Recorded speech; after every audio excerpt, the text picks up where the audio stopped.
Prions ensemble. Dieu notre Père, qui nous aime, qui est miséricordieux et qui est saint, nous vivions éloignés de toi dans nos péchés, mais tu as eu pitié de nous. Et afin de nous sauver, tu as envoyé ton Fils unique qui a porté nos péchés sur ta croix. Et par son sang précieux qu'il a versé, tu as pardonné tous nos péchés éternellement. Inconditionnellement, tu nous as pardonnés, tu nous as sauvés, et par cette grâce, tu nous permets d'entrer dans ton royaume. Merci. Par le sang précieux du Seigneur, nous nous sommes réunis aujourd'hui encore pour apprendre ta parole, pour te louer. Tu nous fais communier dans ton assemblée sainte. Merci. Et nous croyons en ce que tu es au milieu de nous en cette heure-ci. Par ta main miséricordieuse, soutiens chacun de nos frères et sœurs, et que par ta parole, par ta grâce, par ton esprit, que tu nous remplisses par ta parole. Que le reste de notre vie, nous puissions vivre une vie qui te rend gloire et qui n'est pas honteuse. Ce monde est tellement rempli de péchés, de troubles, et nous rencontrons chaque jour des difficultés pour lesquelles sans ton aide, nous ne pouvons résister. Sans ton aide, nous ne pouvons rien faire. Par ta parole, par ta puissance, garde-nous davantage. Et qu'en vivant dans ce monde, nous puissions nous conduire comme de vrais enfants de Dieu et refléter cette gloire, ta lumière. Nous te demandons de nous aider pour cela. Toutes les églises dans ce monde, toutes les nombreuses églises qui prêchent ta parole malgré les difficultés, ces frères et sœurs qui s'y efforcent, verse-leur toujours plus d'amour et soutiens-les par ton esprit, afin qu'ils puissent prêcher toujours plus courageusement et qu'ils puissent conduire de plus en plus d'âmes à ta parole et pour qu'ils puissent être sauvés. Si au milieu de nous, il y a des personnes qui n'ont pas complètement reçu ton amour, ouvre leur cœur, afin que eux aussi puissent se tenir devant ta gloire quand tu reviendras dans cette terre. Donne-nous la parole dont nous avons besoin à chaque instant. Et en cette heure même, ta parole que tu réserves pour la manifester en cette heure. Enseigne-nous à travers elle, et nous avons prié au nom du Seigneur Jésus. Amen. Merci à la chorale pour vos efforts. Nous allons chercher dans Hébreux chapitre 10. Hébreux chapitre 10.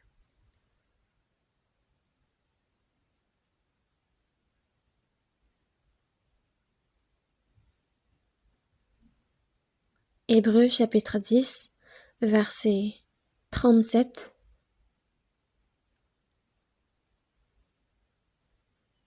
Hébreux chapitre 10, verset 37.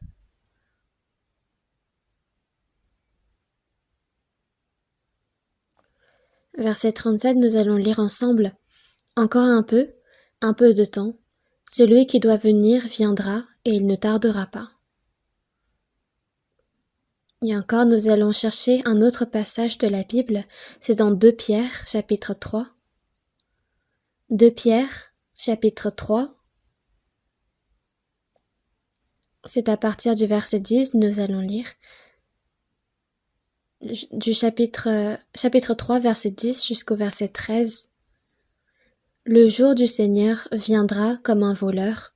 En ce jour, les cieux passeront avec fracas, les éléments embrasés se dissoudront, et la terre, avec les œuvres qu'elle renferme, sera consumée.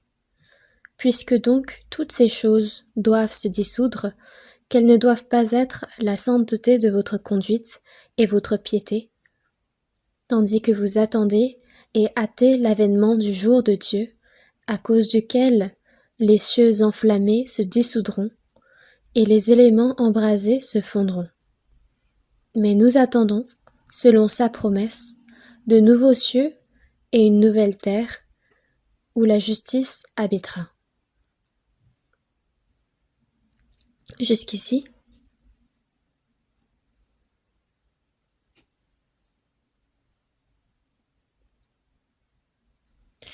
le monde est rempli de troubles.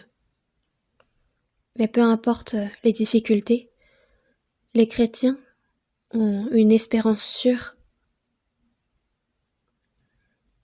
Donc, même si le monde est rempli de difficultés, nous devons rester toujours plus proches du Seigneur et prier en tenant ferme à cette espérance. Aujourd'hui, la parole dont je vais vous parler, c'est autour du thème « Espérons le Seigneur qui revient bientôt ». Espérons le Seigneur qui revient bientôt. C'est le titre de ce sermon.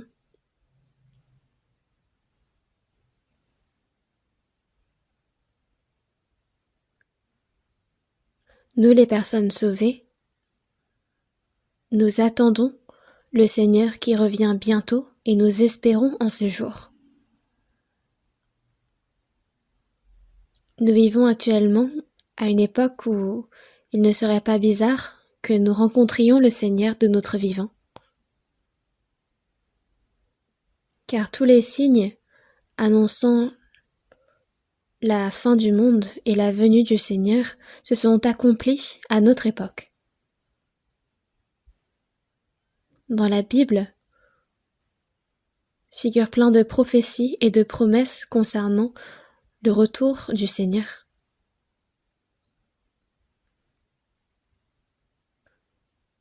Et dans l'Ancien Testament,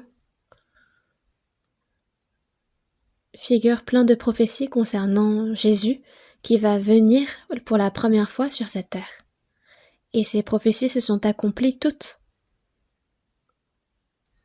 par sa naissance, par sa venue à Bethléem, à travers la vie de Jésus,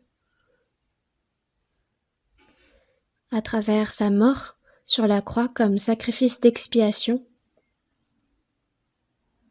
et encore concernant sa résurrection et son ascension.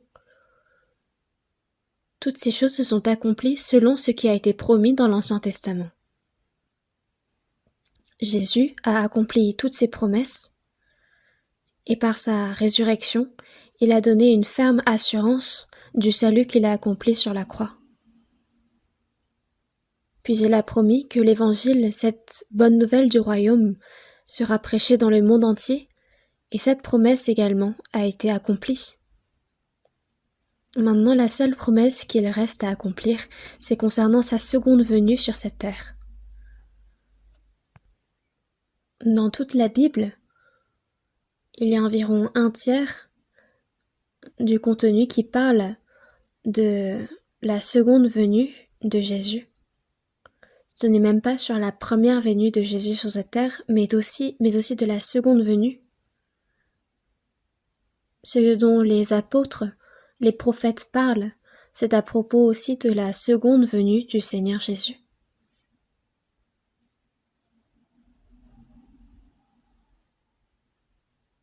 Et ces choses vont toutes s'accomplir sans exception. Dans Matthieu chapitre 16, versets 27 et 28, Jésus s'adresse à ses disciples. « Je vous le dis en vérité, quelques-uns de ceux qui sont ici ne mourront point, qu'ils n'aient vu le Fils de l'homme venir dans son règne. » C'est une parole qu'il dit à ses disciples. Et parmi les disciples de Jésus, il y en a certains qui, avant de mourir, verront le Fils de l'homme venir dans son règne. Mais cela fait déjà un long moment depuis que Jésus est retourné auprès du Père. Mais qu'en est-il devenu donc de ses disciples? C'est que une semaine après avoir prononcé cette parole quand on regarde dans Matthieu chapitre 17, versets 1 à 3, on voit que 6 jours après, Jésus prit avec lui Pierre, Jacques et Jean son frère, et il les conduisit à l'écart sur une haute montagne. Il fut soudainement transfiguré devant eux, son visage resplendit comme le soleil, et ses vêtements devinrent blancs comme la lumière. Et voici, Moïse et Élie leur apparurent. C'est dans Matthieu chapitre 17, au tout début. Dans l'Ancien Testament, les 2 prophètes les plus représentatifs, c'étaient Moïse et Élie. Moïse a conduit le peuple d'Israël hors de l'Égypte. C'est l'un des plus grands prophètes. Puis il est aussi le représentant de la loi. Puis Élie, en marchant avec Dieu, il a prêché sa parole. Dans l'une des heures les plus difficiles, il a prêché la parole de Dieu. Et donc en tant que ce prophète de Dieu, il a été enlevé dans les cieux de son vivant. Donc c'est Moïse et Élie qui apparurent auprès de Jésus devant les disciples. Et les 3 disciples qui étaient présents ont vu toutes ces choses et ils ont été extrêmement surpris. Puis la peur s'était emparée d'eux, tellement qu'ils n'ont certainement pas pu ouvrir les yeux. Pierre en avait perdu les mots, puis il s'adresse à Jésus en disant « Seigneur, permets que je crée des tentes pour que, une pour toi, une pour Moïse, une pour Élie, pour que Dieu réside encore plus dans cette heure. » C'est tellement bien que Moïse, Élie et toi demeurent ici, nous avons envie nous aussi de demeurer auprès de vous. Mais tout à coup, une voix se fait entendre depuis les cieux. Celui-ci est mon fils bien-aimé, en qui j'ai mis toute mon affection. Moïse et Élie ont disparu. Moïse était le représentant du désert. Moïse et Élie étaient représentants de la loi. Mais ils ont disparu, eux, et c'était Jésus seul qui est demeuré. Et c'était pour représenter le fait qu'il faut écouter la parole pour être sauvé. Et Jésus avait montré à l'avance comment il allait venir dans son règne. 6 jours avant, Jésus avait dit à ses disciples que certains d'entre eux ne mourront point qu'ils n'aient vu le Fils de l'homme venir dans son règne.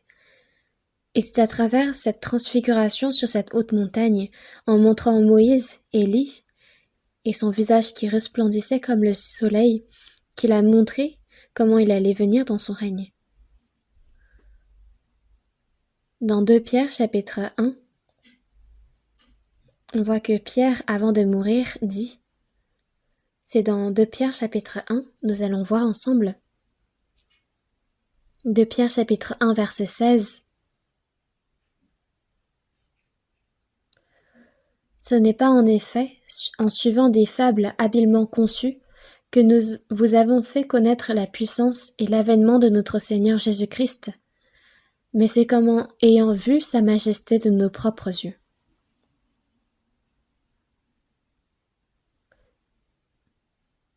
Ce n'est pas en effet en suivant des fables habilement conçues que nous vous avons fait connaître la puissance et l'avènement de notre Seigneur Jésus-Christ, mais c'est comme ayant vu sa majesté de nos propres yeux.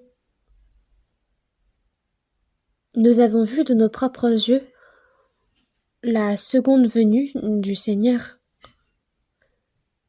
Et voyons la suite dans le verset 17. « Car il a reçu de Dieu le Père honneur et gloire, quand la gloire magnifique lui fit entendre une voix qui disait « Celui-ci est mon Fils bien-aimé, en qui j'ai mis toute mon affection. » Et nous avons entendu cette voix venant du ciel lorsque nous étions avec lui sur la sainte montagne.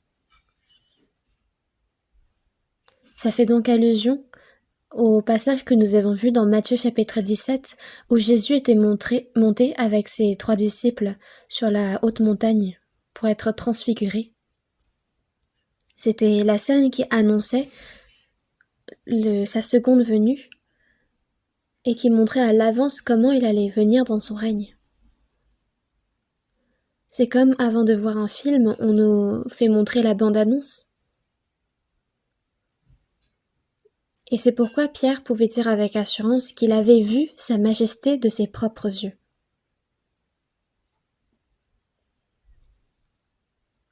Moïse non seulement a cru en la parole de Dieu, mais il a sauvé le peuple d'Israël de l'esclavage en Égypte. Il n'a pas pu pour autant entrer dans la terre de Canaan, mais il est mort juste avant. Élie, quant à lui, a prêché la parole de Dieu, a marché avec Dieu, et il est entré dans les cieux de son vivant.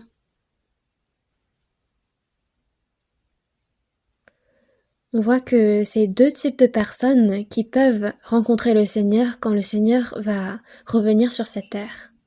Il y en a un type qui, comme Moïse, était mort, mais qui rencontrera le Seigneur ayant été ressuscité. L'autre qui, de son vivant, sera transfiguré et rencontrera le Seigneur comme Élie.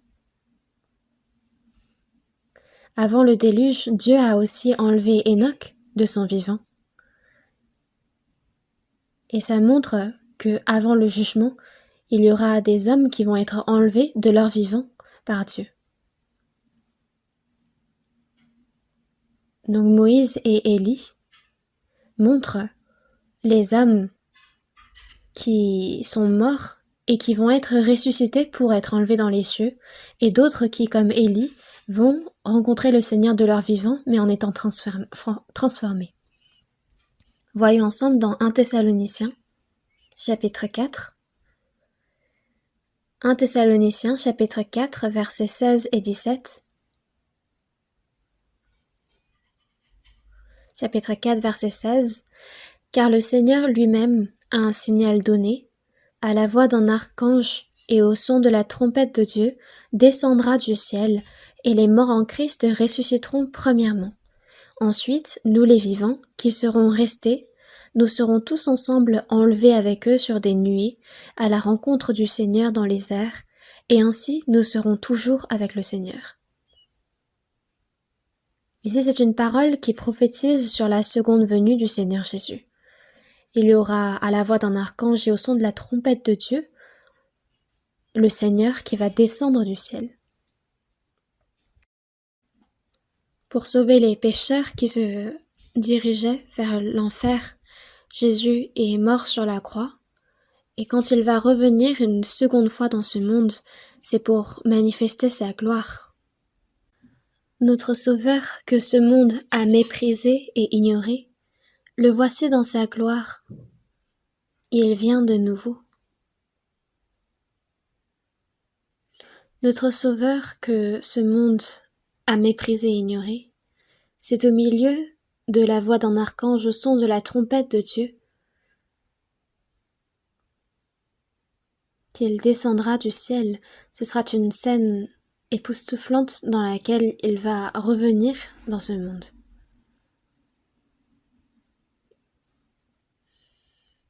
Il va se manifester au milieu du son de la trompette, et c'est les morts en Christ qui vont ressusciter premièrement. Ceux qui seront sauvés, leurs âmes seront déjà auprès de Dieu, mais leurs corps, eux, restent sur terre, mais Dieu va sauver même leur chair. Dans 1 Corinthiens chapitre 15, il est dit que quand le Seigneur va revenir, que même la chair va être transformée en un instant. Et nous serons changés, c'est la même parole dont on parle ici. C'est déjà les morts qui ressusciteront premièrement, et nous, les vivants, qui seront restés, nous serons tous ensemble enlevés avec eux sur des nuées, à la rencontre du Seigneur dans les airs, et ainsi nous serons toujours avec le Seigneur. C'est à partir de cet instant qu'éternellement nous ne serons plus jamais séparés du Seigneur, et c'est avec lui, dans les nuées, dans les airs, que nous habiterons éternellement. Il faut se souvenir que ce jour approche et qu'il est vraiment probable que nous rencontrions le Seigneur de notre vivant, comme Élie qui n'est pas mort avant d'être enlevé dans les cieux.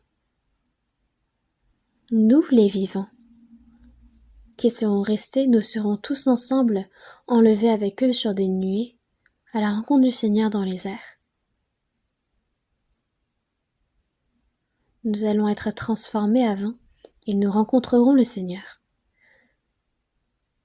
Mais ce qui est certain ici, c'est que le jour où le Seigneur revient est proche. Encore un peu de temps, celui qui doit venir viendra, il ne tardera pas. Dans Hébreux chapitre 10, verset 37, il est dit « Encore un peu de temps ». C'est Dieu qui dit cette parole, un peu de temps. Et dans Psaume chapitre 90, verset 4, « Car 1000 ans sont à tes yeux comme le jour d'hier quand il n'est plus, et comme une veille de la nuit. » Les 1000 années qui se sont écoulées, c'est comme un jour à ses yeux, aux yeux de Dieu. C'est comme un instant. Et Dieu lui-même a dit encore un peu de temps. Si c'est lui qui le dit, il faut y croire.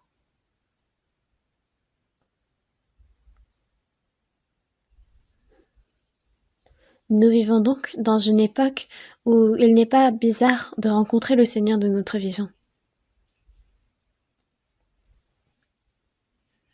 Dans 2 Pierre, chapitre 3, verset 9, il est dit que le Seigneur ne tarde pas dans l'accomplissement de la promesse, comme quelques-uns le croient, mais il use de patience envers vous, ne voulant pas qu'aucun périsse, mais voulant que tous arrivent à la repentance. Cette grande durée que Dieu nous a accordée, c'est une occasion pour que ceux qui ne sont pas sauvés reçoivent le salut.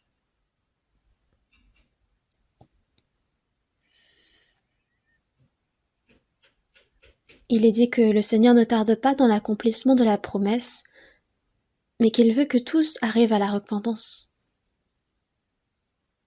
Mais quand cette durée va se terminer, l'occasion aussi va se terminer.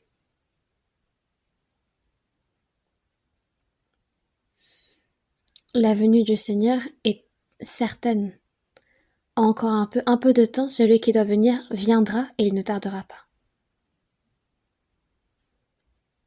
Et dans la Bible figurent à plusieurs reprises des prophéties concernant sa seconde venue, que ce soit dans l'Ancien Testament ou même encore dans le Nouveau Testament. Mais avant sa seconde venue, il a parlé des signes qui se montreront dans la fin des temps. Dans Matthieu chapitre 24, on voit que Jésus parle de la destruction de Jérusalem. Et les disciples ont été stupéfaits en disant « Mais quand est-ce que ces choses arriveront ?» Ils ont également demandé quels seraient les signes de la fin des temps. Jésus est monté avec eux sur la montagne des Oliviers. Et il lui raconta donc tous ces signes de la fin des temps. Il raconta 2 choses. Il raconta à la fois sur la période où Jérusalem sera détruite et sur les signes de la fin des temps. Si Jésus avait répondu qu'il n'y avait aucun signe, alors la discussion se serait arrêtée là, mais il a décrit précisément quels seraient tous les signes. Il a dit plein de paroles concernant cette fin des temps, et parmi elles, c'est dans Luc chapitre 21, nous allons chercher ensemble dans Luc chapitre 21.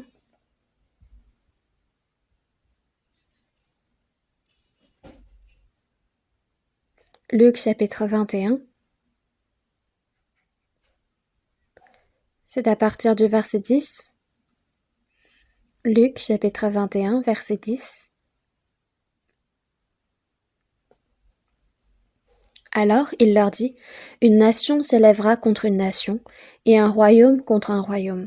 Il y aura de grands tremblements de terre, et en divers lieux des pestes et des famines. Il y aura des phénomènes terribles et de grands signes dans le ciel.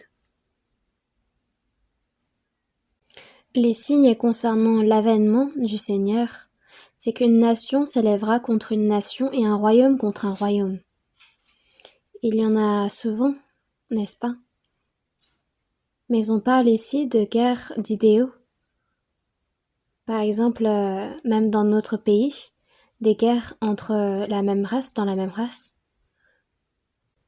Mais c'est juste parce que nous avons des idéaux différents. Et même encore maintenant, entre des pays différents, des nations différentes, il y a des conflits, des guerres. Une nation s'élèvera contre une nation, du coup des grands pays s'élèveront contre de grands pays. Il y aura des guerres. Quand Jésus a prononcé cette parole, il n'y avait même pas encore d'armes nucléaires à cette époque, et on ne pouvait même pas imaginer de guerre mondiale. Mais aujourd'hui, on voit que les grands pays possèdent tous l'arme nucléaire. Et si, par hasard, une bombe explosait dans un lieu, les conséquences prendraient une grande ampleur. Donc de ce que disent les scientifiques, c'est que si une bombe nucléaire explosait, en 30 minutes, le monde entier serait brûlé.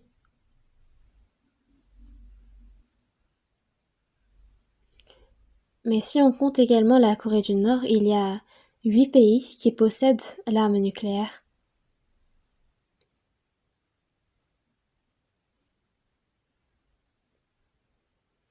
Mais ils en possèdent des dizaines.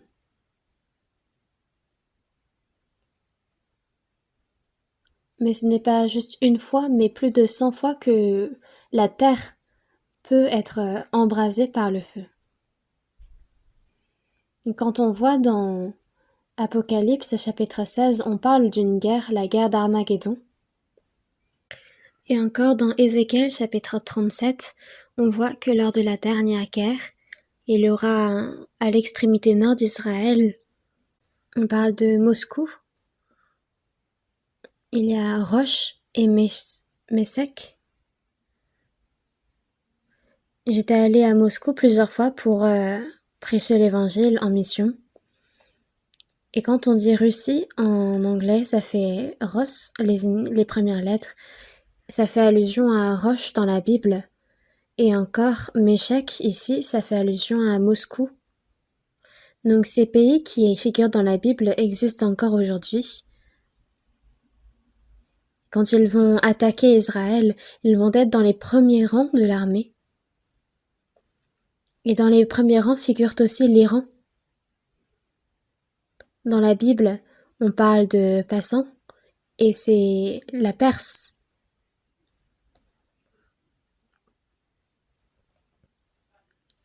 C'était auparavant un pays qui était pro-Israël, mais ils ont trahi les États-Unis et ils sont devenus anti-Israël. Ils ont développé l'arme nucléaire eux aussi de leur côté, et l'objectif de tout ça c'était pour s'attaquer à Israël. En retour, Israël a assassiné 4 des scientifiques qui développaient l'arme nucléaire là-bas.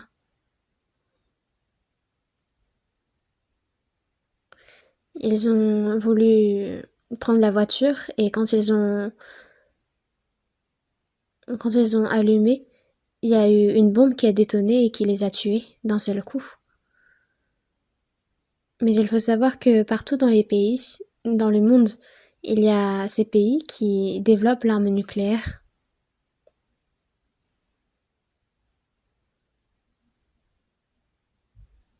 L'Iran va certainement se trouver dans les premiers rangs de l'armée qui se dirige contre Israël.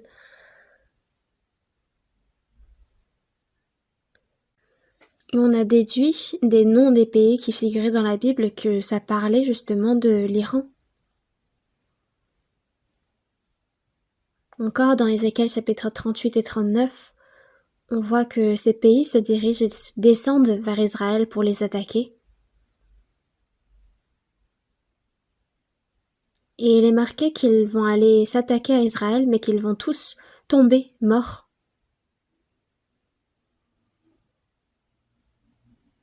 Que Dieu allait frapper roche.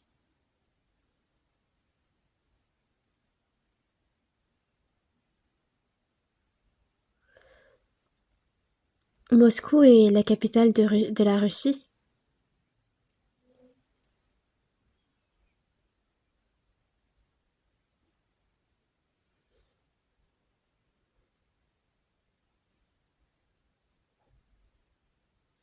Poutine n'arrête pas de proclamer qu'ils sont en possession de beaucoup d'armes nucléaires. Ils sont en pleine guerre contre l'Ukraine. Mais cette guerre va prendre fin un jour ou l'autre. Et quand ils auront fini cette guerre, ils s'en prendront à Israël. Quand on regarde, on voit que Poutine n'a plus vraiment toute sa tête.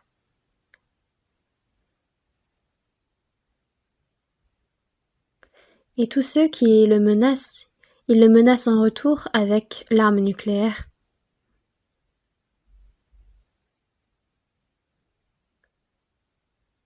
Et la Russie, en s'alliant à d'autres pays, va partir s'attaquer à Israël.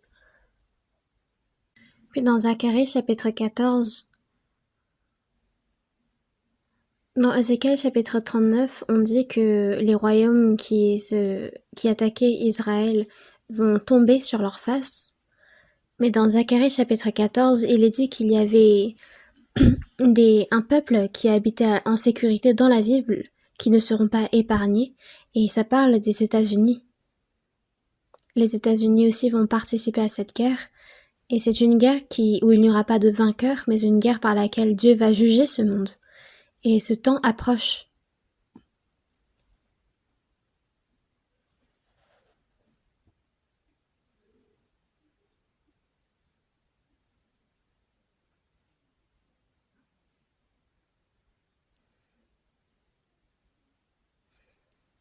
Les scientifiques parlaient de cette horloge qui décidait du destin du monde.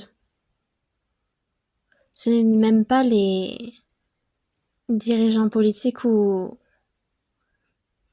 les chefs des armées qui l'ont dit, mais c'est les scientifiques qui ont calculé l'horloge de ce monde. Et ils ne la calculent même plus en minutes, mais en secondes.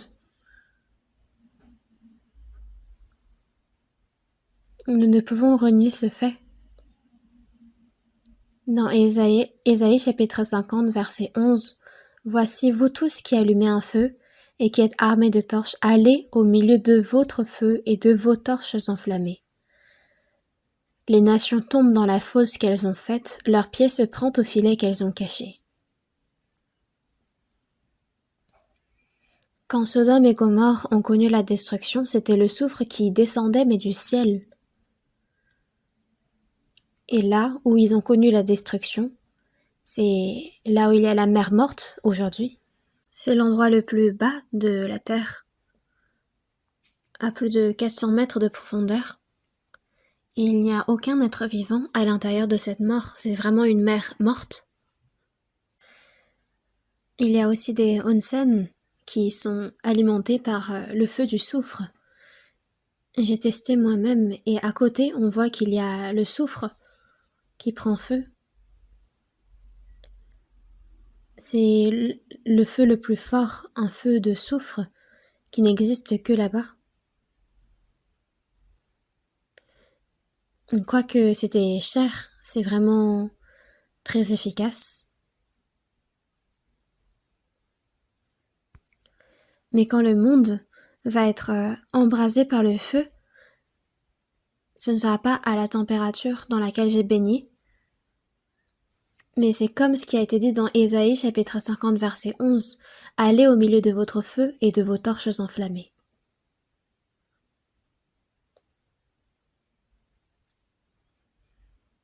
Quand il y aura la faim, déjà c'est difficile financièrement, mais réfléchissez à comment le monde va connaître sa faim par ce feu, par ces torches enflammées.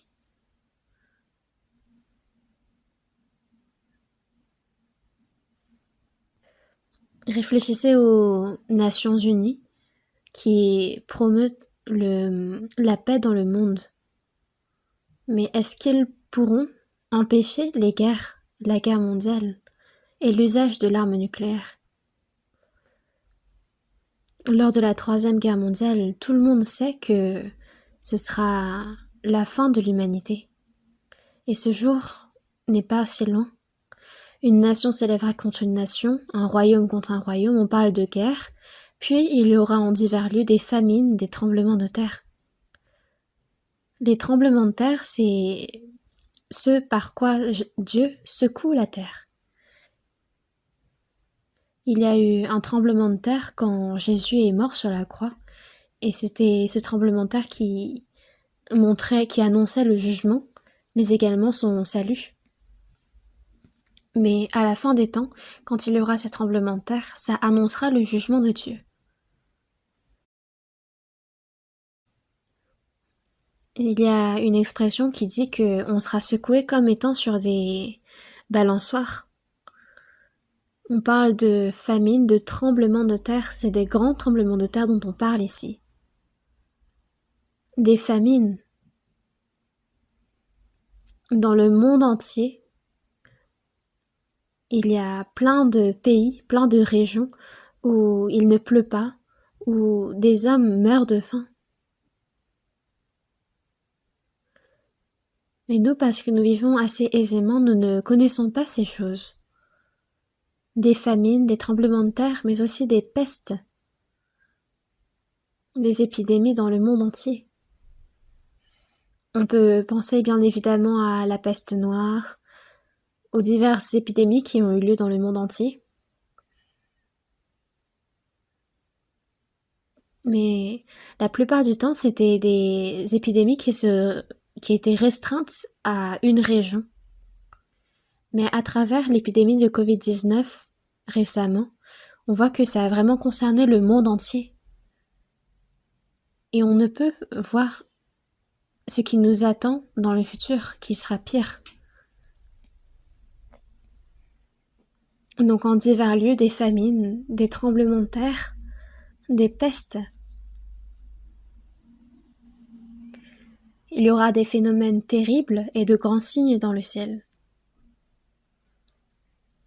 Dieu va réellement secouer cette terre. Car Dieu, à un moment donné, ne va plus permettre à l'homme de vivre sur cette terre.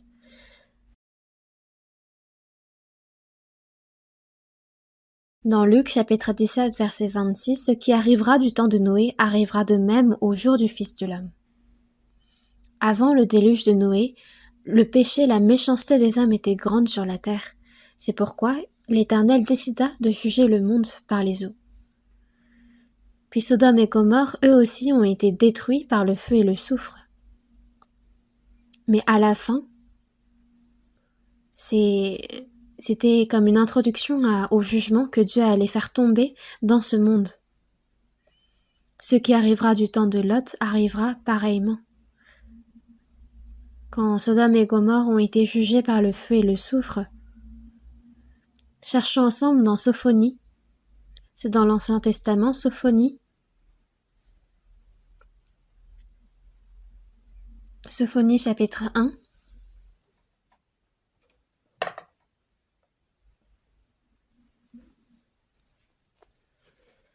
C'est dans l'Ancien Testament. Sophonie chapitre 1, verset 2. Versets 2 et 3, je vais vous lire. « Je détruirai tout sur la face de la terre, dit l'Éternel.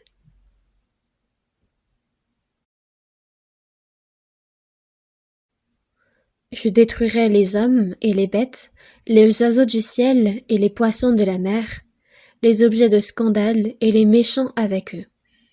J'exterminerai les hommes de la face de la terre, dit l'Éternel. Cette parole a été prophétisée il y a plus de 2600 ans de maintenant. Et il dit ici qu'il exterminera les hommes de la face de la terre. À la fin du monde, Dieu va juger ce monde et il va détruire les hommes, les bêtes, les oiseaux du ciel, les poissons de la mer, alors que même pendant le déluge, il avait épargné les poissons de la mer. Mais ici, il exterminera tout. Les hommes, les bêtes, il va tout exterminer de la face de la terre. Vous comprenez ce que ça veut dire? C'est qu'il y aura le jugement de Dieu dans ce monde.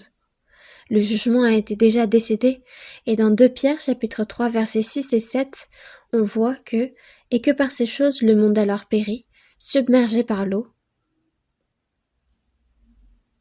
tandis que par la même parole les cieux et la terre d'à présent sont gardés et réservés pour le feu, pour le jour du jugement et de la ruine des hommes impies. » Le fait que Dieu va juger ce monde par le feu, c'est un fait totalement certain qui va arriver coûte que coûte. Il y a les grands pays qui fabriquent l'arme nucléaire, qui la développent, et il se passe une chose et ils menacent de l'utiliser et de transformer ce monde en étang de feu. Nous vivons réellement en ressentant cette menace, ce risque de la guerre.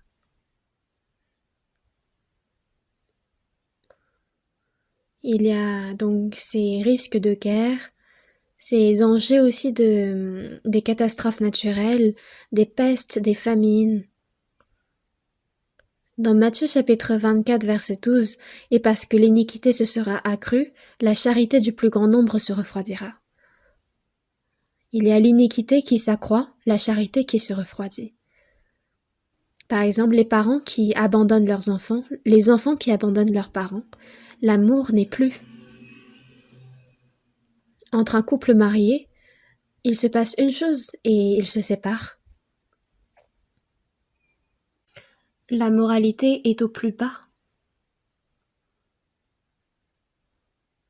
Et on connaît de plus en plus la corruption. Des pays qui se disent être chrétiens, catholiques, ils proclament maintenant accepter l'homosexualité, les mariages homosexuels. Même dans notre pays, ceux qui sont ministres proclament, et même les professeurs d'université disent qu'il faut approuver le mariage homosexuel. Il n'y a que les chrétiens qui s'y opposent. Même si le mariage homosexuel n'est pas encore approuvé, l'adultère n'est plus un crime. C'est plus un crime et donc les infidèles doivent être contents en ce moment.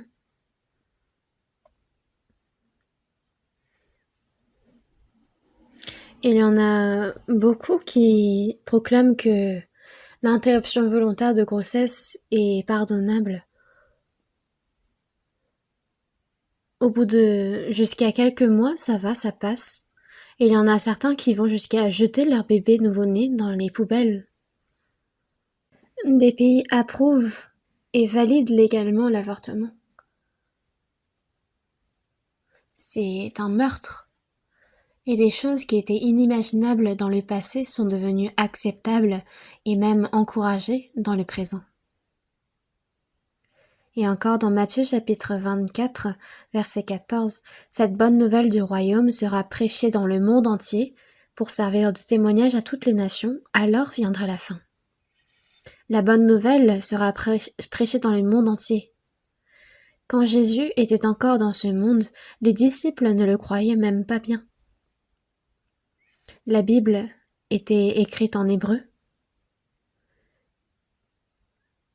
Et une partie de l'Ancien Testament en araméen, mais après la venue de Jésus, et c'était marqué aussi en grec, Mais c'était une époque où la Bible n'a même pas encore été traduite dans les langues de ce monde. Mais pour que la bonne nouvelle du royaume soit prêchée dans le monde entier, il faut qu'elle soit traduite. Mais vous savez en combien de langues la Bible est traduite actuellement? Il est dit que la Bible a été traduite en plus de 3600 langues. Il y a énormément de langues, même pour chaque région dans ce monde. Mais il est dit que la Bible a été traduite dans toutes ces langues. Jusqu'à l'extrémité du monde. Nous sommes vraiment à l'Orient, à l'extrémité du monde. Et alors viendra la fin. Donc cette bonne nouvelle du royaume a vraiment été prêchée dans le monde entier. À travers, en écrit, à l'oral, elle a été prêchée comme il se doit. Donc, les signes qui annoncent l'avènement du Seigneur se sont tous accomplis à notre époque. Et la plus importante parmi toutes ces prophéties, c'est aussi le rétablissement d'Israël. Dans Matthieu chapitre 24, verset 32, « Instruisez-vous par une comparaison tirée du figuier. » On voit que, à un moment donné, Jésus maudit un figuier pour n'avoir pas porté du fruit.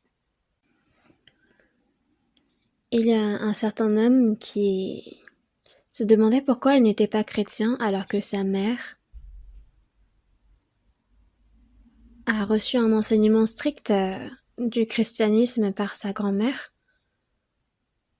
Du coup, il avait écrit un livre où il avait décrit ses raisons, parmi lesquelles il disait que Jésus, c'était parce que Jésus avait coupé le figuier qui ne portait pas de fruits.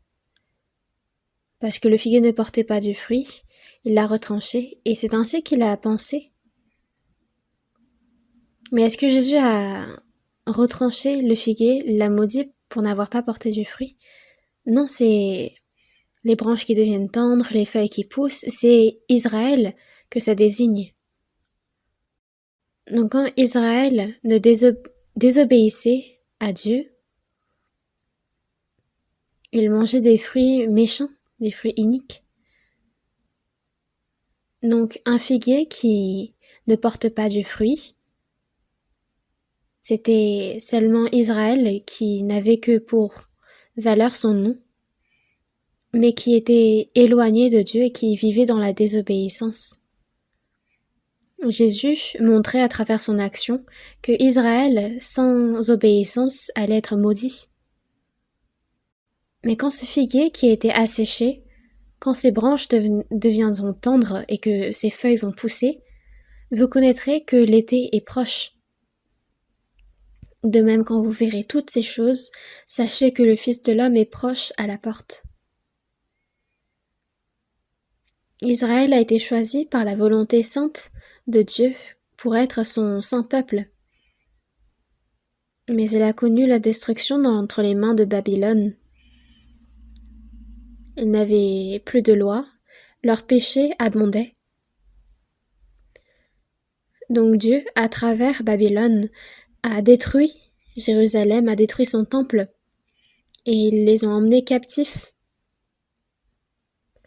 70 ans après, le peuple d'Israël est certes retourné dans leur terre, mais ils ont toujours été dominés par les grands empires. Et c'était quand l'Empire romain dominait sur Israël. Les Juifs pensaient que Jésus allait être leur Messie, qui allait les délivrer de l'emprise de l'Empire romain, ce qui n'était pas le cas, et donc ils l'ont tué. En l'an 70 après Jésus-Christ, l'empereur Titus a pris son armée et il a envahi Israël. Ils ont assiégé Jérusalem et ils les ont tous tués. Ils ont incendié la ville. Ils ont tout rasé sur leur chemin. Ils ont tué 1 100 000 et ils ont emmené captifs 97 000 à Rome. Ils les ont traînés jusqu'à Rome, puis quand ils ont construit la Colisée, ils les ont jetés là-dedans et ils ont fait tuer énormément de Juifs.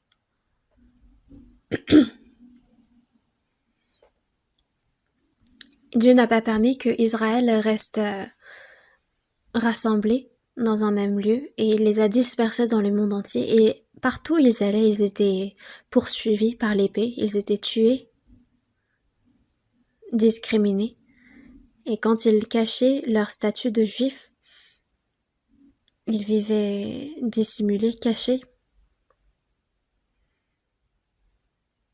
Ça faisait donc 2600 ans qu'ils avaient perdu leur nationalité, leur pays, et 1900 ans depuis qu'ils ont été chassés de leur pays.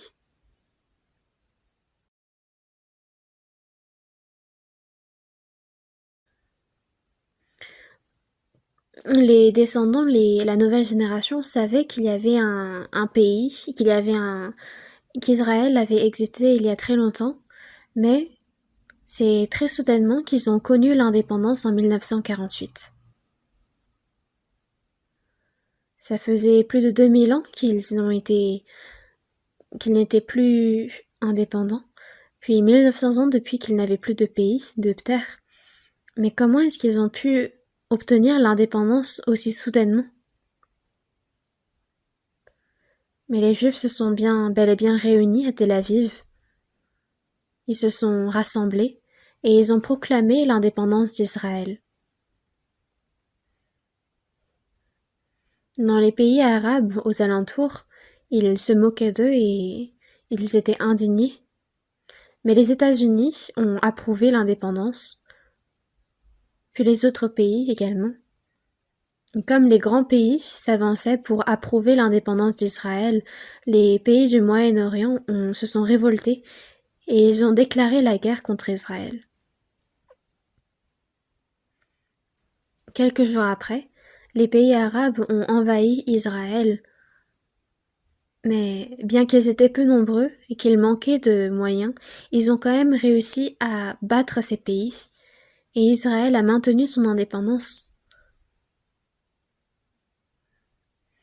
Il y a eu plusieurs batailles, plusieurs guerres entre Israël et les pays du Moyen-Orient,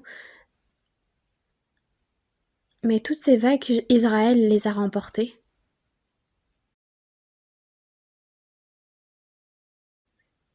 J'ai une carte postale qui illustre justement la scène de la bataille entre Israël et les autres pays arabes, et on voit que Israël est en train de les battre.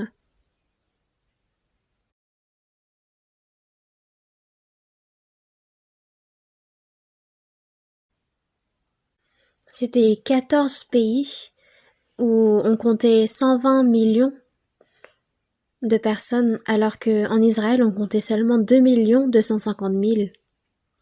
Donc c'était 2 250 000 juifs contre 120 millions de, depuis les pays arabes. Est-ce que vous vous imaginez? Et en 1972, en février, il y a eu la 4e vague de la guerre entre Israël et le Moyen-Orient. Mais Israël a encore remporté. On pourrait penser qu'Israël allait disparaître en un rien de temps, vu que c'est un petit pays, mais ils ont continué à gagner. Lors de la deuxième guerre d'indépendance, leur population était à seulement 2 250 000. Mais alors que les grands pays arabes se sont ralliés pour vaincre Israël, ils n'ont pas réussi. Il n'y a pas eu une telle histoire dans l'histoire de l'humanité. C'est Dieu qui a dispersé Israël, mais il montre aussi, à travers le rétablissement d'Israël, à quel point il est puissant dans le monde entier.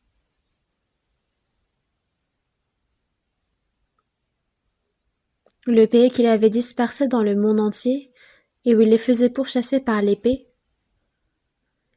juste à travers la Seconde Guerre mondiale, on compte 6 millions de Juifs qui ont été tués. Parce que ces Juifs avaient tué Jésus sur la croix. Dieu les a punis en retour parce que lors de la peste, on pensait que c'était eux qui avaient mis du poison dans leur eau. Depuis, ils les ont tués. À chaque fois qu'il y avait un incident, c'était toujours à cause des Juifs et donc on les tuait. Mais qu'en est-il maintenant?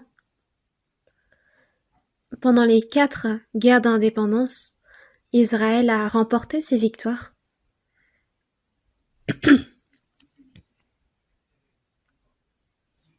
Et là, la population a certes un peu augmenté en Israël. Et il y en a aussi pas mal aux États-Unis. Mais même si on les rassemblait, ils ne dépasseraient pas 20 millions.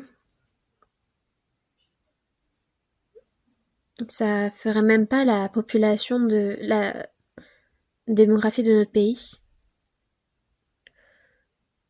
Et pourtant, n'est-ce pas étrange qu'ils continuent à gagner et à être aussi puissants? Dans la Bible, il est dit que, à cause du péché d'avoir renié Jésus, ils seront dispersés, ils connaîtront la destruction. Leurs terres deviendront désertes.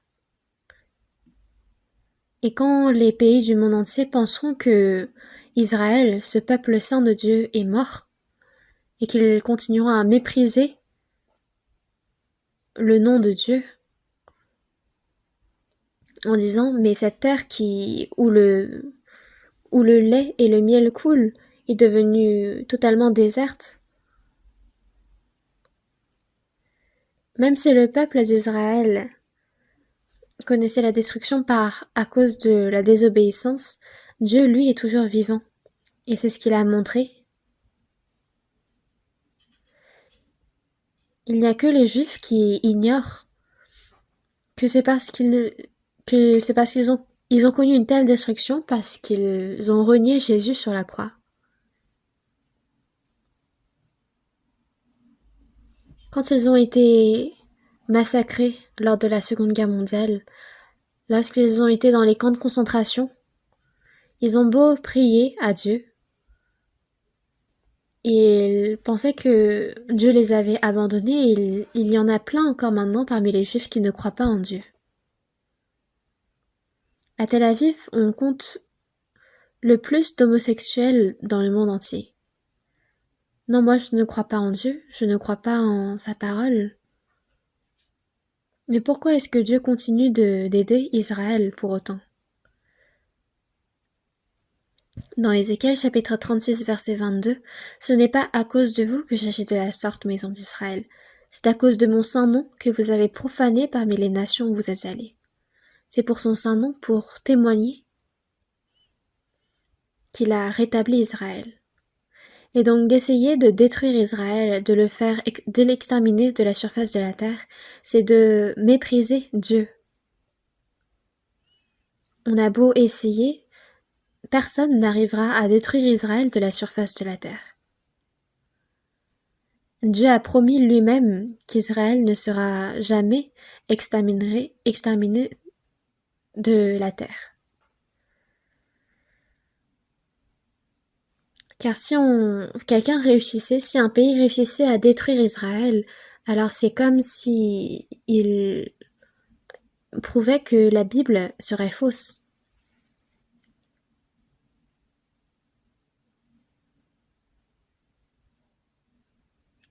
Donc jusqu'à la fin du monde, il n'est pas important de savoir ce que Israël va faire, mais sur ce que Dieu va faire. Il n'y a aucun pays qui est en capacité d'aller à l'encontre d'Israël. Vous voyez ce qui se passe autour du Hamas ces temps-ci. Les pays ont beau envoyer des missiles en Israël, ils ont toujours cette capacité de riposter. Et ce n'est pas seulement le Hamas, mais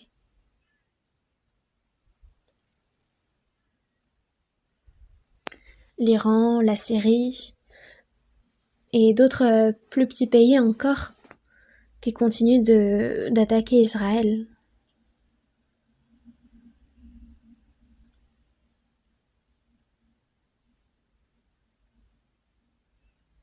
La nation d'Israël a été rétablie en notre époque, à notre époque. Et qu'est-ce que cela signifie? C'est que c'est un signe sûr et certain de l'avènement proche du Fils de Dieu. Et quand on regarde dans Ésaïe, chapitre 28, verset 22, l'Éternel des armées, je l'ai appris du Seigneur de l'Éternel des armées, la destruction de tout le pays est résolue. Dieu a une fois détruit le monde par les eaux, lors du déluge de Noé, mais cette fois-ci, c'est une destruction de tout le pays, du monde entier qui est résolue par le feu et le soufre. Tout à l'heure, quand on a vu dans 2 Pierre chapitre 3 verset 10, « Le jour du Seigneur viendra comme un voleur.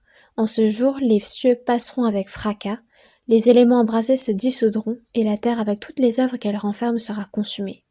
Toutes les créatures, toutes choses dans ce monde vont disparaître.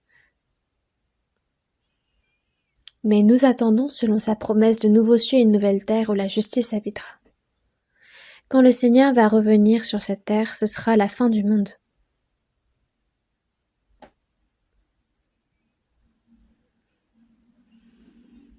Mais le fait qu'Israël se rétablisse, ça montre que la fin du monde est proche.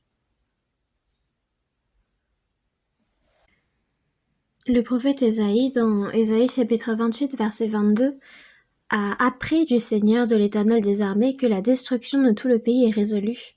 Et qu'est-ce qu'il a dit ensuite dans le chapitre 10, verset 20?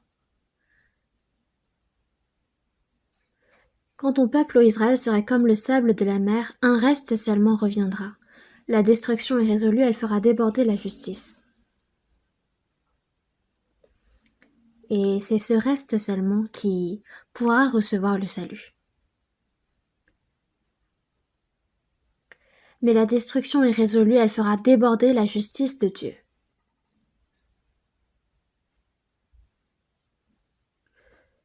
C'est ce qui est marqué dans Ésaïe chapitre 10, verset 22. Elle fera déborder la justice de Dieu. Dieu va disperser Israël comme le sable de la mer.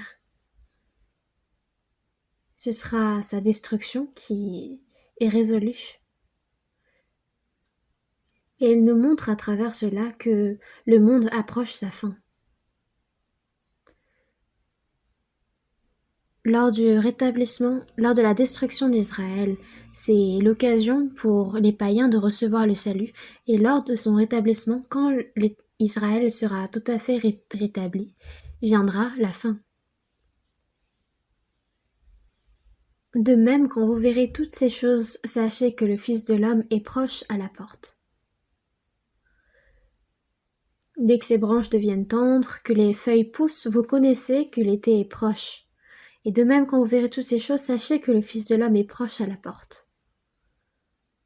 Quand on voit Israël se rétablir, c'est le signe principal qui nous montre que le Seigneur est proche et qu'il arrive bientôt.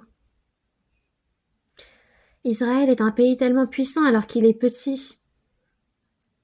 Et voyez avec comment il se bat contre les pays arabes sans crainte. Donc le signe concernant Israël est un signe qui montre explicitement la venue du Seigneur. Mais qu'est-ce qu'il y a encore d'autre quand il arrive? Nous avons vu dans 1 Thessaloniciens chapitre 4 verset 16 que quand le Seigneur lui-même a un signal donné, descendra du ciel, il y aura les morts en Christ qui ressusciteront premièrement, et les vivants, nous, qui restons ici, nous allons de notre vivant rencontrer le Seigneur. Je vous le dis en vérité, cette génération ne passera point que tout cela n'arrive. C'est que pendant que cette génération est vivante, et cela arrivera. Y a-t-il une génération aussi semblable à la nôtre? Dans notre génération, tous les signes dont Jésus parlait se sont accomplis.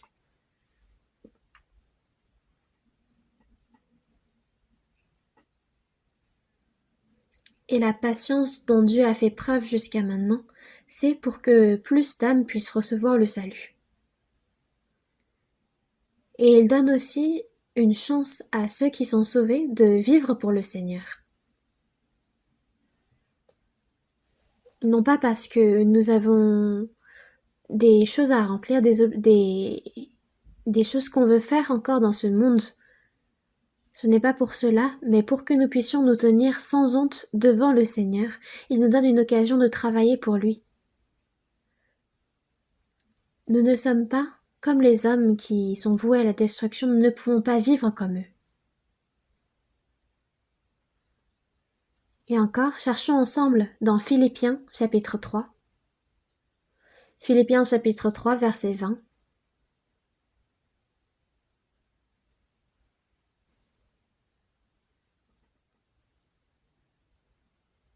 Philippiens chapitre 3 versets 20 et 21, lisons ensemble. Mais notre cité à nous est dans les cieux, d'où nous attendons aussi comme sauveur le Seigneur Jésus-Christ, qui transformera le corps de notre humiliation en le rendant semblable au corps de sa gloire, par le pouvoir qu'il a de s'assujettir toutes choses. Quand le Seigneur va revenir, notre cité à nous est dans les cieux. Les personnes sauvées ne restent pas sur terre pour vivre sur terre, mais notre cité à nous est dans les cieux. Nous avons une double citoyenneté finalement. Nous avons cette citoyenneté qui nous permet de vivre sur cette terre, mais une personne née de nouveau a également une citoyenneté dans les cieux. Notre cité à nous est dans les cieux. La citoyenneté que nous avons sur cette terre va disparaître en un peu de temps.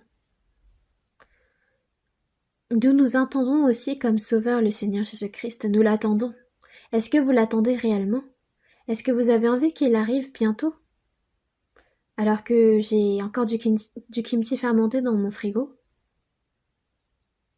Alors que j'ai déjà signé le contrat pour un nouvel appartement? J'ai signé un contrat pour mon nouveau travail, j'aimerais vivre encore plus un peu sur cette terre. Mais quand nous nous présenterons devant le Seigneur, à quel point connaîtrons-nous une grande gloire? C'est incomparable face à tout ce que nous pouvons avoir sur cette terre. Il transformera le corps de notre humiliation en le rendant semblable au corps de sa gloire par le pouvoir qu'il a de s'assujettir toutes choses. Notre corps d'humiliation qui, dans toute occasion, cherche à pécher, cherche à se souiller, mais ce corps-là, il le transformera en le rendant semblable au corps de sa gloire. Réfléchissez un peu. Notre corps sera changé en un corps de gloire semblable à celui du Seigneur. Cherchons ensemble aussi dans 1 Thessaloniciens, chapitre 1. 1 Thessaloniciens, chapitre 1.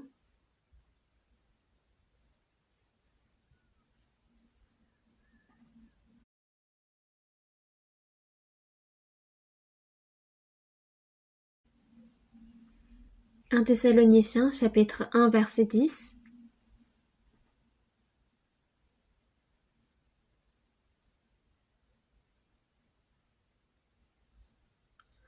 « 1 Thessaloniciens, chapitre 1, verset 10, lisons ensemble. Et pour attendre... Pardon. Oui, lisons ensemble. Et pour attendre des cieux son Fils, qu'il a ressuscité des morts, Jésus, qui nous délivre de la colère à venir.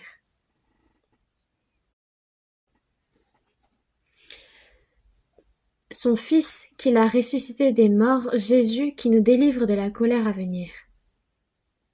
Et pourquoi est-ce qu'il vient? C'est pour nous ressusciter des morts.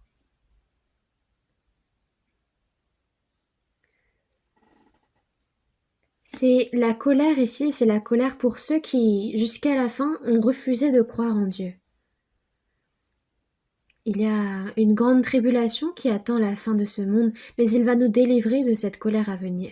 C'est comme avant le déluge, Dieu qui enlève Enoch. Donc avant que ce monde soit jugé, Dieu va nous délivrer de ce jugement.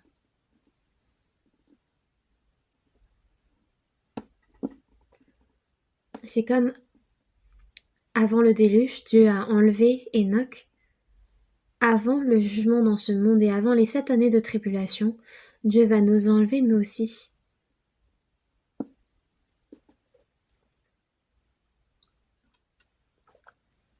Et nous croyons en ce que nous allons être enlevés avant les années de tribulation. Et nous ne savons quand est-ce que Jésus va revenir. Il n'y a rien de bizarre à croire que Jésus va venir cette année. Dans le ciel loin, quand flottent d'étranges nuées, je me demande est-ce notre Seigneur qui vient. Jésus qui promit de revenir quand il partit. Ô grand Seigneur, quand comptes-tu revenir?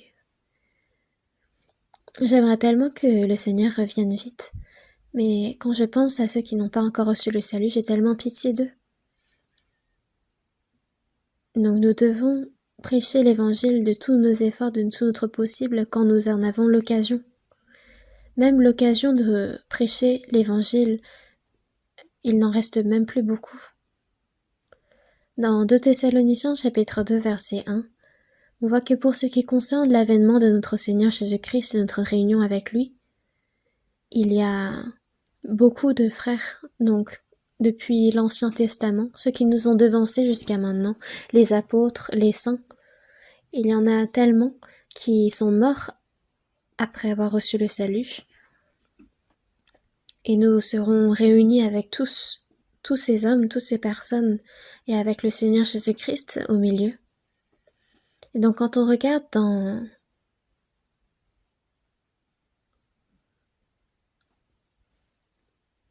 dans Apocalypse chapitre 7 verset 9, qu'il y avait une grande foule que personne ne pouvait compter, de toute nation, de toute tribu, de tout peuple et de toute langue, qui se tenaient devant le trône et devant l'agneau. Toutes ces personnes dont nous avons fait que lire dans la Bible, toutes ces personnes qui se sont fait martyrs pour l'évangile, le dia chrétienne, tous les apôtres, les disciples de Jésus. Et il est dit dans 1 Corinthiens chapitre 13 que nous verrons au moyen d'un miroir, aujourd'hui que nous voyons au moyen d'un miroir d'une manière obscure, mais alors nous verrons face à face. Mais alors je connaîtrai comme j'ai été connu par le Seigneur. Quand Jésus a été transfiguré sur la haute montagne,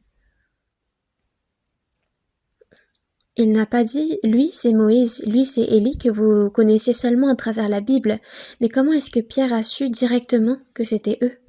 C'est parce que notre connaissance devient comme celle du Seigneur. Les saints qui nous ont devancés, tous ceux qui ont reçu le salut et qui sont morts avant, nous les rencontrerons de nouveau, nous les verrons de nouveau, n'est-ce pas merveilleux? Et il y a une chose aussi que nous devons savoir encore quand le Seigneur va revenir, c'est qu'il y a la récompense. Dans Matthieu chapitre 16, verset 27. Dans Matthieu chapitre 16,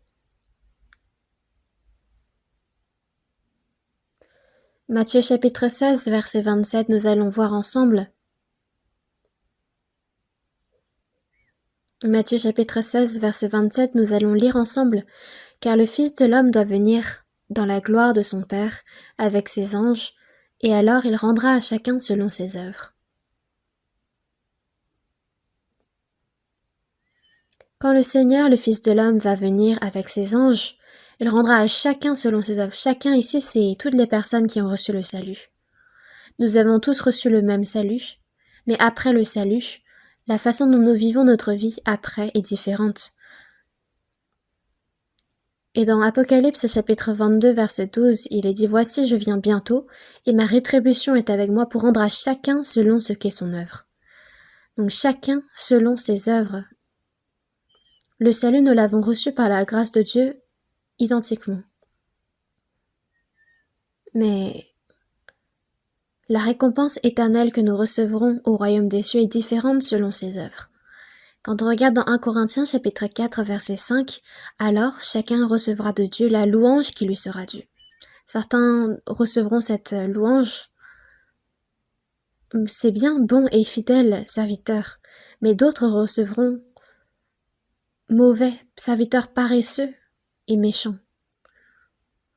Est-ce que vous vivez votre vie en attendant la venue du Seigneur ou alors vous vous souciez seulement de comment bien vivre, comment bien manger dans ce monde? Notre dernière espérance est au Seigneur.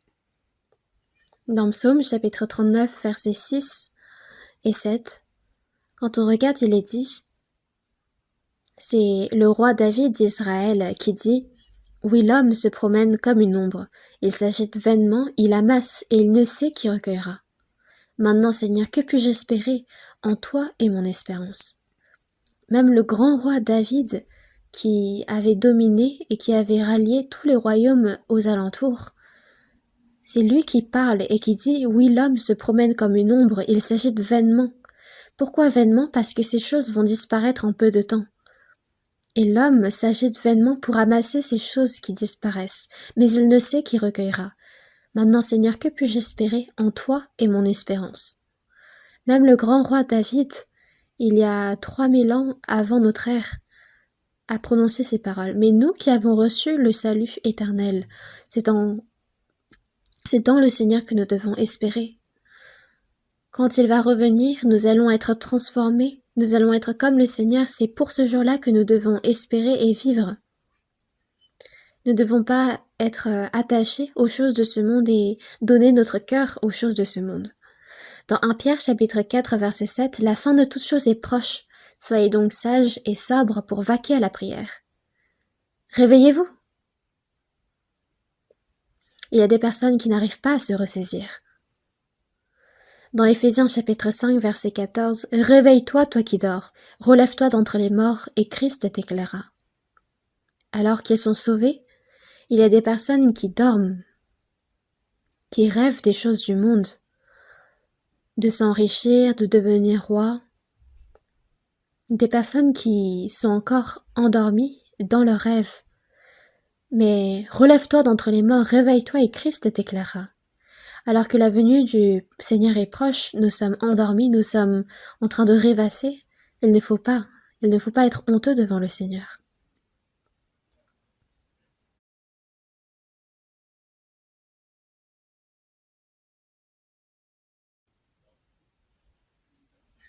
Dans Jean chapitre 9 verset 4,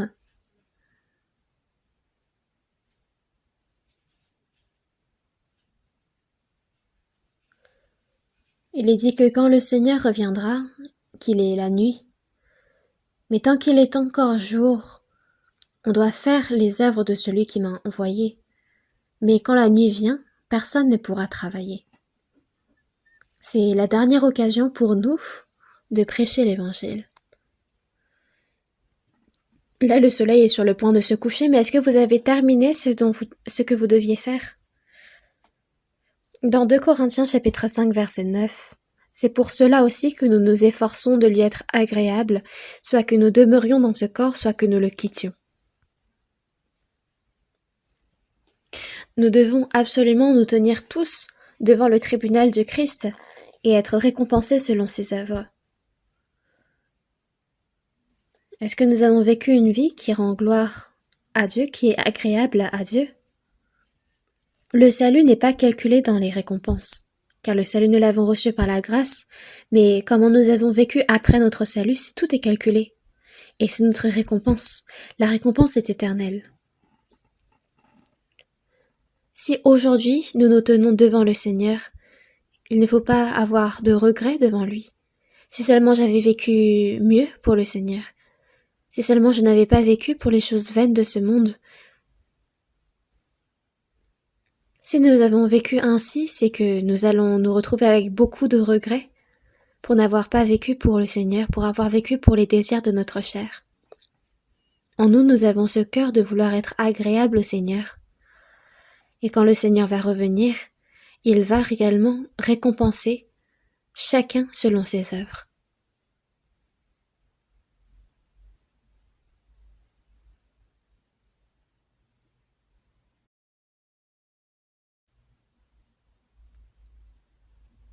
Et quand on regarde dans 1 Corinthiens chapitre 9, Ne savez-vous pas que ceux qui courent dans le stade courent tous, mais qu'un seul remporte le prix? Courez de manière à le remporter.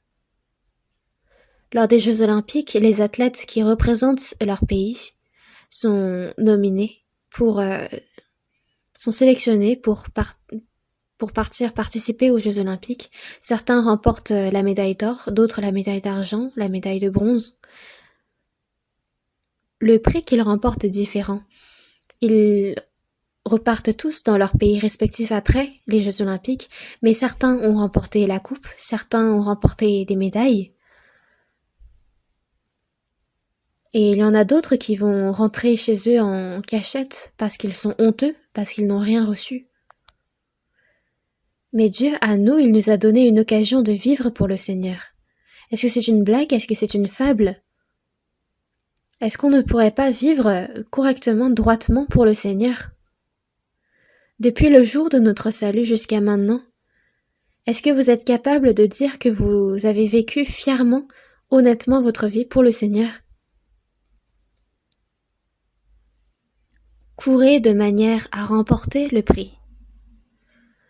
Le Seigneur a réservé pour nous une couronne de gloire incorruptible, et dans Philippiens chapitre 3 versets 13 et 14, il est dit: me portant vers ce qui est en avant, oubliant ce qui est en arrière. Me portant vers ce qui est en avant. Il est dit que ils ont fait ainsi. Nous aussi, dans la course, nous avons des athlètes qui sont devant nous et qui grincent des dents pour remporter ce prix. Et nous devons devenir comme eux. Cherchons ensemble aussi dans Luc chapitre 12. Luc chapitre 12, verset 35.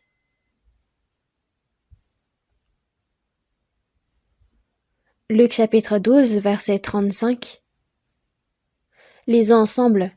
Que vos reins soient sains et vos lampes allumées. Jésus a dit que vos reins soient sains et vos lampes allumées. C'est d'allumer la lampe de la parole et de se tenir éveillé, ne pas dormir. Alors que charnellement on peut dormir, mais notre cœur, lui, doit rester sans cesse éveillé par la parole et attendre que le Seigneur revienne. Le serviteur, quand il restera éveillé, quand son maître reviendra, il va être appelé bon et fidèle serviteur, et nous devons recevoir cette même appellation par le Seigneur. Et quand nous regardons l'attitude des personnes qui attendent et espèrent dans le Seigneur, c'est bien évidemment des personnes qui sont éveillées. Dans Romains chapitre 14, versets 7 et 8, il est dit: « En effet, nul de nous ne vit pour lui-même, et nul ne meurt pour lui-même. Car si nous vivons pour le Seigneur, et si nous mourrons pour le Seigneur. Soit donc que nous vivions, soit que nous mourions, nous sommes au Seigneur. Nous ne sommes plus à nous-mêmes, mais nous avons été rachetés à un grand prix par le Seigneur. C'est pourquoi, soit donc que vous mangiez, soit que vous buviez, soit que vous fassiez quelque autre chose, faites tout pour la gloire de Dieu. Nous n'avons même plus ce droit de vivre pour nous-mêmes, et ni même le droit de mourir pour nous-mêmes. Si je vis pour toi, si je meurs pour toi, que je vive ou meure, je suis à toi. Alors que ce cantique, on le chante bien, mais il faut réellement vivre ainsi. Si nous vivons pour le Seigneur, alors tout le long de notre vie menée sur cette terre, Dieu nous aide. Et si nous vivons pour nous-mêmes et si nous mourons pour nous-mêmes, c'est une vraie malédiction. Il n'y a pas de vie aussi pitoyable que celle-là. Mais nous devons vivre bien pour le Seigneur afin de nous tenir sans honte devant lui. Dans 1 Pierre chapitre 1 verset 13, c'est pourquoi saignez les reins de votre entendement, soyez sobres et ayez une entière espérance dans la grâce qui vous sera apportée lorsque Jésus-Christ apparaîtra. Quand le Seigneur apparaîtra, il y a une grâce qui nous est réservée à ce moment-là. Même si nous avons beau essayer de faire pour le Seigneur, c'est limité, mais le Seigneur, lui, a préparé tellement de choses pour nous en retour. Dans Romains chapitre 8, versets 17 et 18, « Si toutefois nous souffrons avec lui, afin d'être glorifiés avec lui. J'estime que les souffrances du temps présent ne sauraient, c'est quoi? Ne sauraient être comparées à quoi? À la gloire à venir qui sera révélée pour nous. »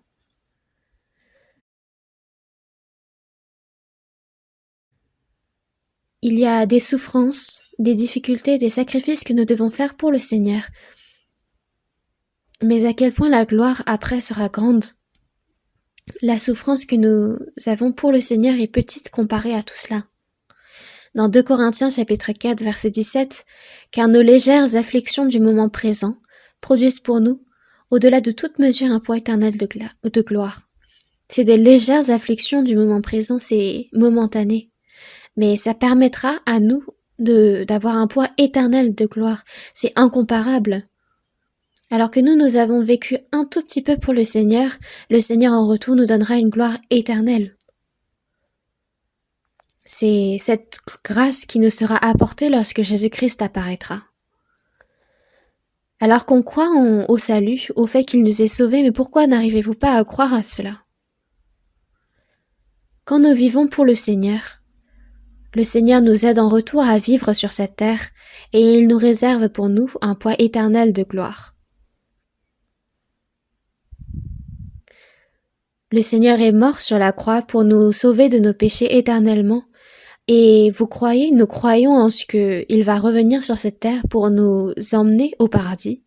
Mais pourquoi est-ce que vous ne croyez pas au fait qu'il est avec nous chaque jour, chaque instant? Il faut y croire. Ne vous inquiétez pas pour votre vie de ce que vous mangerez, ni pour votre corps de quoi vous serez vêtu. Ces choses-là, c'est les personnes, les païens qui ne croient pas en Dieu qui se soucient. Mais alors qu'est-ce qu'il faut qu'on fasse? Est-ce qu'on garde toujours la bouche ouverte en regardant le ciel? Cherchez premièrement le royaume et la justice de Dieu et toutes ces choses vous seront données par-dessus. Si nous vivons selon la volonté de Dieu, si nous vivons diligemment, alors le Seigneur lui-même préparera ces choses et nous donnera toutes ces choses par-dessus. Le Seigneur va nous aider et il nous aidera à vivre pour sa gloire. Je ne sais pas combien d'occasions il nous reste pour vivre pour lui, mais il ne nous en reste pas beaucoup. L'occasion de vivre pour le Seigneur, l'occasion de prêcher l'évangile, il n'en reste plus beaucoup. Mais ce dont il nous reste, nous devons l'utiliser de tout notre possible et vivre avec zèle pour le Seigneur, et alors il nous aidera en retour. Il y a la retraite d'hiver qui nous attend.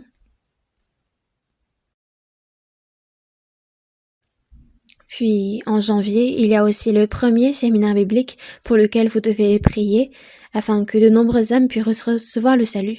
Il faut beaucoup prier, car sans l'aide de Dieu, nous ne pouvons pas faire. Donc il faut beaucoup prier, car c'est aussi le pouvoir qui nous a été attribué. Et de ne pas prier, c'est d'abandonner le pouvoir que Dieu nous a donné. Il faut donc prier avec zèle, ardemment, et se demander, méditer pour vivre pour le Seigneur et avec un cœur ardent pour le servir et pour espérer en lui. Prions.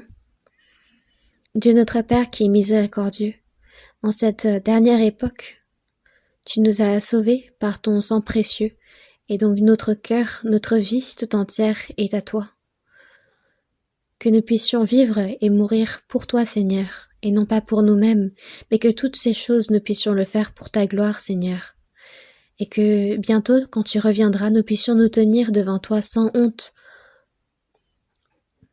Dirige-nous par ta parole et guide-nous, nous avons prié au nom du Seigneur Jésus. Amen.